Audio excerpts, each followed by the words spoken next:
Madame, Messieurs, c'est le sujet d'aujourd'hui. Merci de nous avoir choisis parmi tant d'autres. Aujourd'hui, nous recevons dans l'invité du jour Loïc Kachung, qui est un jeune leader au niveau de la province, qui est également dans la politique, à qui nous disons bienvenue. Merci pour l'honneur, merci parce que finalement, on va réapparaître dans cette prestigieuse émission. J'apprécie beaucoup l'invité du jour, j'apprécie l'esprit qui gouverne cette tranche. Merci à vous, Loïc Kachung. Je commence directement avec la première question. Je m'interroge sur votre appréciation. Comment est-ce que vous évaluez cette affluence, ces phénomènes depuis un temps? C'est vrai, le président l'avait annoncé qu'il veut voir rajeunir la classe politique et on dirait que la jeunesse a finalement répondu à cet appel. Et vous, à votre niveau, comment appréciez-vous cela? Au nombre de la jeunesse qui compose notre communauté, au nombre de la jeunesse qui compose la population congolaise, il est tout à fait normal qu'on ait ce chiffre-là, il est tout à fait naturel, qui est surnombre, une surabondance. Et donc ici, j'apprécie cette jeunesse qui a finalement compris qu'autrefois il a été tourné en dindon de la farce, autrefois il a été mouton de panurge, autrefois il a été dans l'arrière-plan, autrefois il a été accompagné les uns les autres, mais aujourd'hui elle a la possibilité de détenir l'impérium, aujourd'hui elle a la possibilité d'être aussi sur le devant de la scène, aujourd'hui elle a la possibilité finalement d'écrire et de la plus belle manière l'histoire politique de l'RDC. Et donc à cette jeunesse-là qui s'est levée ou qui s'est réveillée, un sursaut d'orgueil de la part de la jeunesse, nous apprécions et nous voudrions, c'est vrai que tout le monde n'aura pas la médaille, c'est vrai que tout le monde n'aura pas le dernier prix, mais l'essentiel c'est l'amorce, l'essentiel c'est l'entame, l'essentiel c'est cette force-là qui vous gouverne, cette force-là qui vous sort du laxisme, cette force-là qui vous sort du somnambulisme, cette force-là qui vous permet finalement de quitter la théorie pour l'agir. Donc moi j'apprécie et je suis très flatté. Embrasser la carrière politique, c'est une chose. Est-ce que vous, jeunes, vous êtes conscients de la mission qui vous attend en cherchant à entrer sur la scène politique? En fait, c'est vrai, le rôle va être holistique, le travail va être rude, ça ne sera pas facile. La facilité n'est pas inhérente à l'existence. Ça veut dire dans la vie dans son ensemble, c'est la difficulté. La vie dans son ensemble, ce sont les épines. La vie est jonchée des difficultés, en tout cas, cela va sans dire. Et donc, si déjà dans l'entrepreneuriat c'est compliqué, si même à l'église c'est compliqué, a fortiori en politique. Donc j'espère que la jeunesse a pris conscience qu'il s'agit ici de quelque chose d'assez complexe, qu'il s'agit ici de l'avenir d'une nation, qu'il s'agit ici de la gestion d'une république, qu'il s'agit ici de cet art qui est très compliqué, qui est la politique. Donc j'espère ici que la grande partie, et même s'il y en a qui se sont lancés, au fait, moi ce que j'apprécie, c'est que je félicite, ce qui est ici à admirer, c'est les débuts. C'est le commencement, c'est l'amorce, comme je l'ai dit. C'est qui sous-entend que ça ne sera pas vraiment facile. Ça ne sera pas facile. En tout cas, celui qui s'attend à la facilité, il n'a pas sa place par ici. Parce que peut-être on se dit, mais on est jeune, on doit nous favoriser, on doit. Est-ce qu'on est vraiment préparé à faire la politique? Vous êtes vraiment préparés, vous jeunes, à vous lancer sur la scène politique et à remporter? C'est vrai, il y aura de la désillusion, c'est vrai, ça ne sera pas que la félicité, c'est vrai. Nous devons nous préparer. Ça, maintenant, c'est le message que je lance une fois de plus, parce qu'ici, il s'agit aussi de la conscientisation. Il y en a peut-être qui se sont jetés à l'eau sans pour autant avoir un temps de réflexion, un temps de remise en question. Je vous assure que la politique n'a jamais été facile. Je vous assure que l'arène politique est jonchée des difficultés. Et donc, il faut s'y préparer. Et puis, il faut avoir des nerfs solides. Et puis, ce n'est pas le favoritisme par ici. Nous avons été autrefois à dénoncer, à décrier la faiblesse qui brillait autrefois dans la gestion, qui était autrefois détenue par nos aînés. Alors, nous devons aujourd'hui briller par l'exemplarité. Ça veut dire, une fois qu'on s'invite à la chose, on doit savoir, malgré qu'autrefois on le disait théoriquement, nous devons savoir qu'on ne sera pas favorisé. Ce n'est pas parce que le président de la République a lancé ce message-là à la jeunesse que finalement quand on est jeune, ça sera automatique, ou ça sera tacite, ou ça sera implicite, ou ça sera que directement vous devez avoir les choses. Non, il faut se battre, il faut mouiller le maillot, il faut transpirer.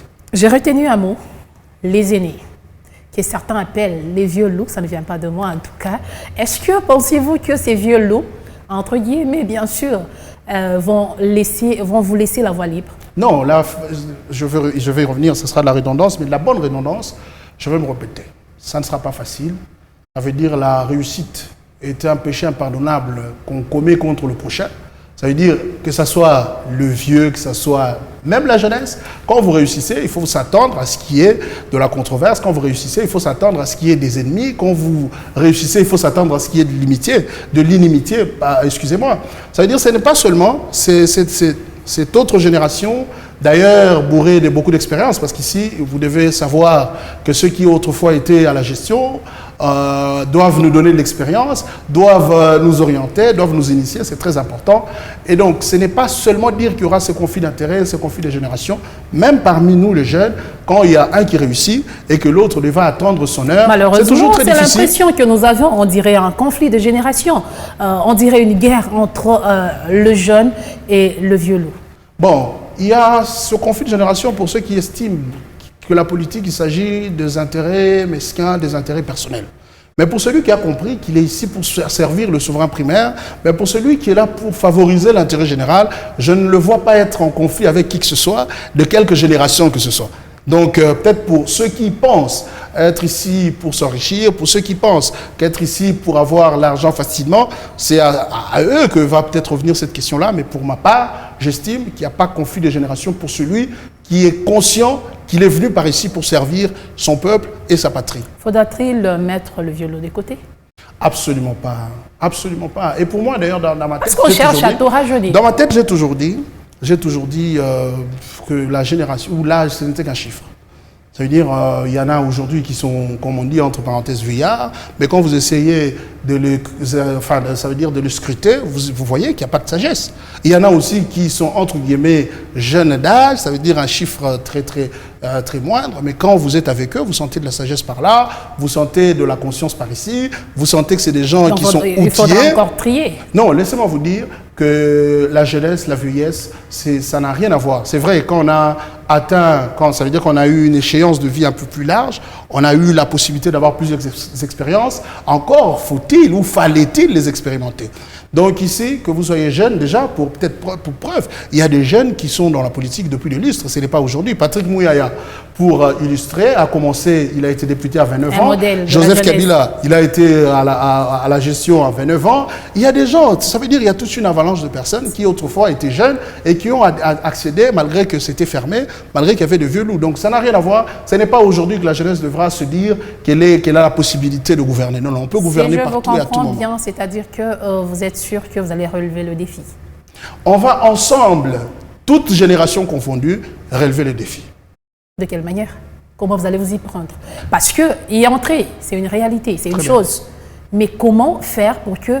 Parce que hier, ces jeunes n'étaient pas dans la politique a ses propres réalités. Il faudra avoir un bagage qui tient debout pour se défendre. Mais de quelle manière, vous, jeunes, vous allez procéder pour relever vraiment ces défis? En tout cas, tout plan Marshall, tout projet de société devra avoir dans la racine l'intérêt du peuple.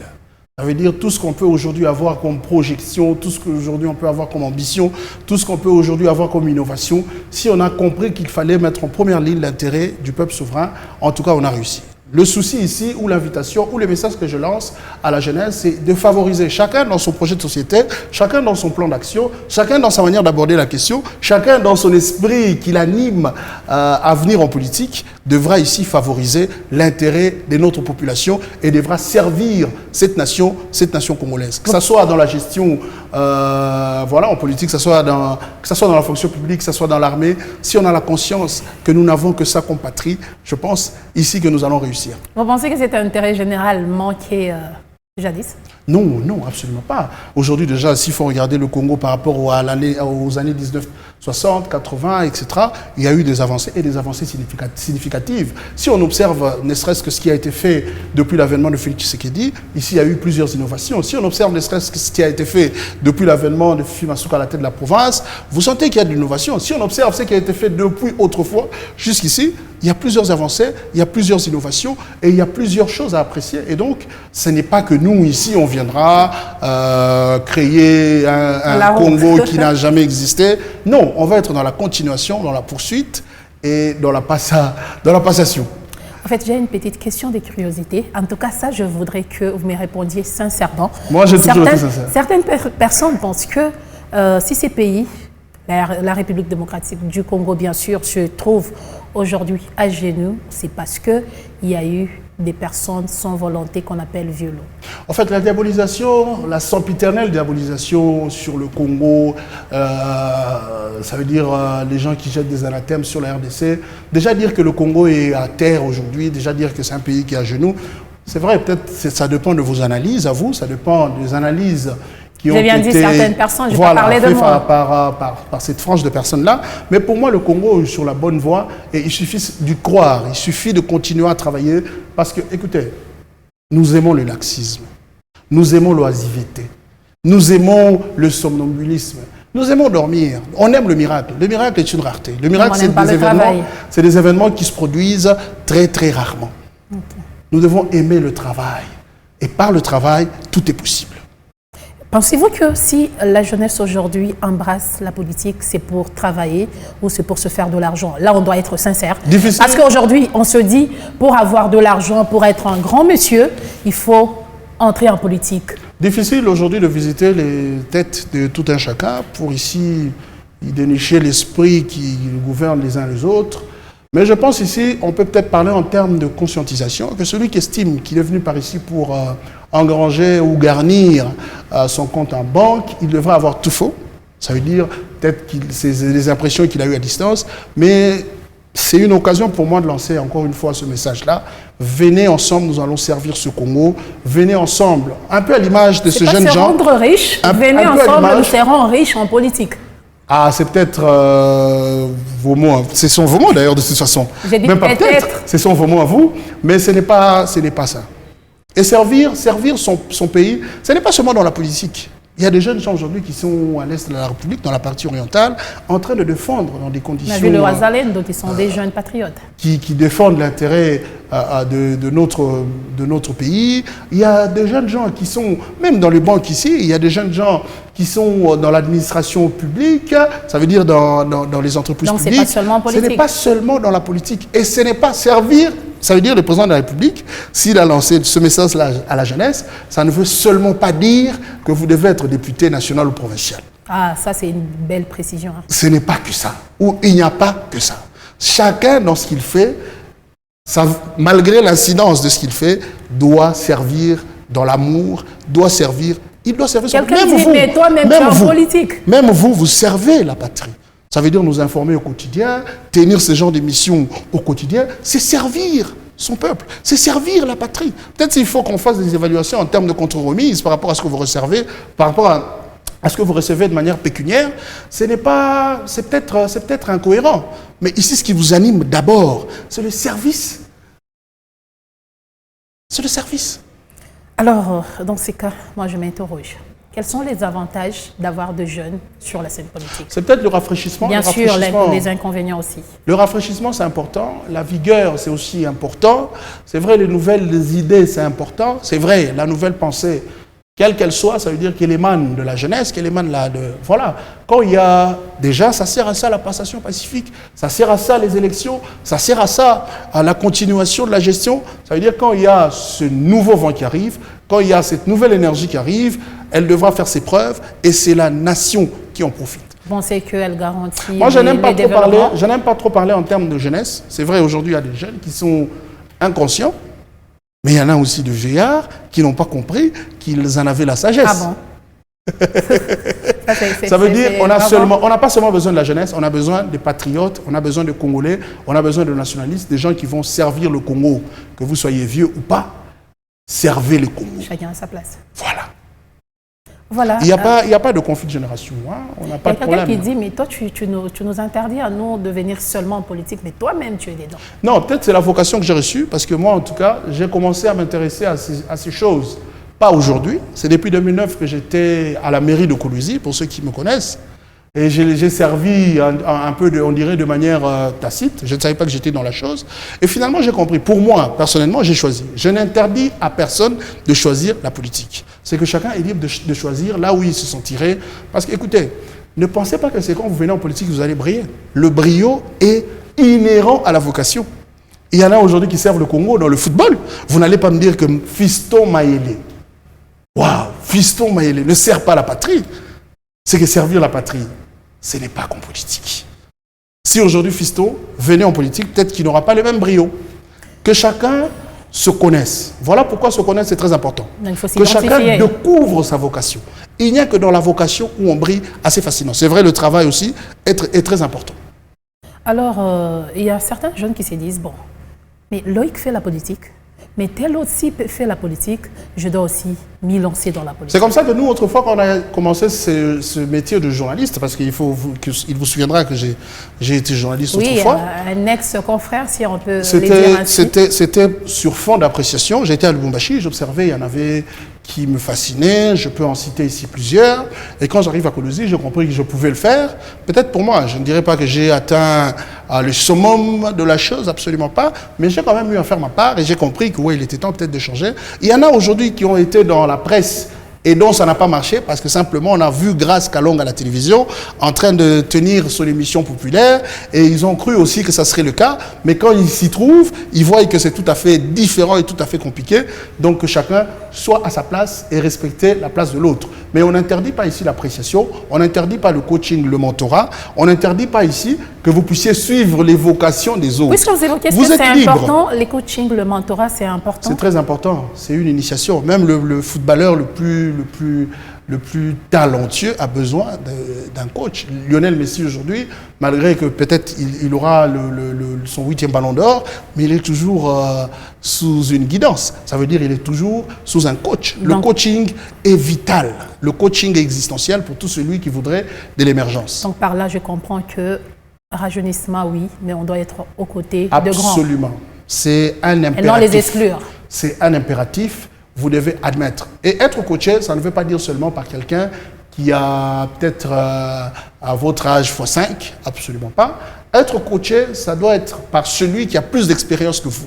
Ça veut dire si vous regardez à distance, vous estimez donc un aîné en termes d'expérience. Qu'il s'agit de l'esprit que vous voulez avoir, qu'il s'agit de ces genres de notions que vous recherchez, mais allez-y vous faire coacher. C'est important. Pour tout celui qui voudrait de l'initiation, même vous, je vous ai vu 5 ans à l'université, pour aujourd'hui être ce produit fini que vous êtes. Donc c'est important. En tout cas, et d'ailleurs, jusqu'aujourd'hui, vous continuez aussi à être coaché par la direction qui vous gère. Jusqu'aujourd'hui, il y a Alain Saint-Pierre qui donne un peu des lignes et tout ça. Donc c'est important, c'est vital. On apprend chaque jour. Voilà, il faut dire à ces jeunes gens-là, ou il faut nous dire à nous jeunes, que nous avons besoin du coaching. Le coaching est vital. Mais coaching sans esprit d'ouverture, ça ne donne rien. Bon, ça dépend aussi de tout un chacun. Mais je pense que la jeunesse congolaise, elle est ouverte d'esprit. Pour ma part. Vous êtes ouverte d'esprit. Je suis, il me semble, ouvert d'esprit. Voilà. Arcel Chiza Ouzama, il est ouvert d'esprit. Bon, peut-être Anthony Kabwe est ouvert d'esprit. Jérémy je ne sais pas si je vais appeler ça d'esprit. conflit. Loïc Kachungo s'est dit, mais moi, aller auprès de Loïc, poser la question, mais il va me prendre pour qui? Est-ce que ce n'est pas cet orgueil qui ne permet pas aux jeunes d'aller de l'avant? L'apprentissage est réservé aux humbles. Et pour apprendre, l'humilité est un impératif. C'est que pour celui qui estime qu'il est difficile pour lui de descendre pour apprendre, il ne va jamais apprendre. Voilà. C'est impitoyable. En tout cas, nous tendons vers la fin de ces magazines. Loïc Kachung, vous êtes un jeune. Moi, je préfère que vous lanciez un message à tous les jeunes, non seulement ceux qui sont en politique, mais les jeunes en général qui vous regardent et qui vous suivent. Quittons la léthargie, quittons le somnambulisme, quittons le laxisme, quittons l'oisiveté, aimons le travail. Aimons l'ensemencement. La clémence de l'avenir dépend de ce que nous faisons aujourd'hui. Un aujourd'hui vaut 2 demain. Ça veut dire ton avenir dépend de ce que tu fais aujourd'hui. Soyons conscients, le Congo a besoin de nous. Merci. Merci Loïc Kachung. C'est un plaisir pour moi de vous recevoir dans l'invité du jour de ce jour.